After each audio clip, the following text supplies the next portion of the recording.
This is a Vivitar stylus. It's a capacitive touchscreen stylus for your Kindle Fire, for your iPod Touch, for your tablet computers, and for all touchscreen e-readers that are capacitive sensed. You can see on the side, it's great for Nook, it's great for Kindle, for all e-readers, for your iPad, and it's just for capacitive touchscreens that use the flesh in order to attract fingerprints, and it's not pressure sensitive. You can use this for doodles, for drawing, and for what Vivitar calls better experience in general of navigation and gameplay. The actual construction of this device is fairly actually lightweight. It's a full-size stylus, and for the money, which is $20, so it's in the mid-range in terms of the value and in terms of the price. It's a full-length pen, so when you compare up to a pencil, it's not shrunken down or it's too thin. It's actually rather thick, and that makes it have this nice edge when you're actually holding it and gripping it. It's pretty large.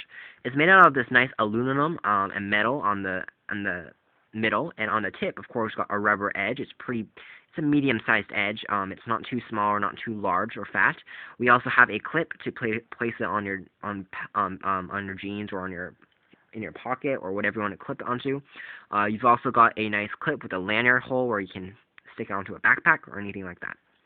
The actual material, like we said, it's made out of metal. It's pretty conductive and it's pretty nice to feel, but it does feel a little bit hollow and a little bit cheap sometimes. So it's definitely not the most sturdy feeling sometimes. And the rubber edge is pretty nice, but it doesn't connect fully with the metal edge sometimes on some parts of it. So maybe that is a point of concern that this tip might wear off over time, but that's really with all capacitive touchscreen styluses. So if we have a HP touchpad right now, and we just want to show you the drawing experience on the tip and how it really looks like when we're actually drawing. So notice that the tip is medium in terms of hardness as well.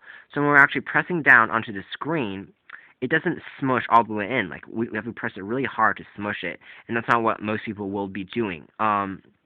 It's also not going to entirely be like a plastic pen, so it's going to smush down a little bit, but it's a fairly thick and it's a fairly hard rubber, so it doesn't entirely smush down, and nor does it entirely just sit on the front of the device. And as a result, when we're actually drawing, like if we want to write OS reviews, it makes for a pretty smooth experience.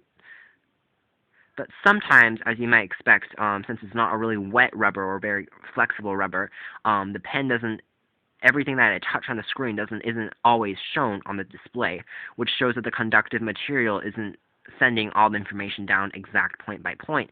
So it's not the most accurate, even though it's really sturdy and it's great for most people to draw some doodles and to just do some quick sketches. It's not for, artists, if that's what people are looking for. It's more of something that's more sturdy and will last, and most people will be able to have something fun and do an experience with it. So if we start anew and we do a more complex doodle, it doesn't show, of course, all the levels on this application, the levels of hardness or lightness, as you might expect. But if we draw a little house, we can draw a little door, and you can see it's a lot easier than using your finger. Using your fingers on capacitive screens can get really messy, so detail can be drawn in. It's just not as sharp, not as accurate as you might expect. But overall, it's still a pretty good experience. It's still pretty easy to use, and it's still a pretty good value because it's full size and it's pretty sturdy, and a lot of people will be able to use it really easily. So maybe not the accurate, but the Vivitar stylus is sure a pretty nice choice to go in terms of capacitive styluses for around and under $20. Thank you for watching at OS and VTXreviews.com.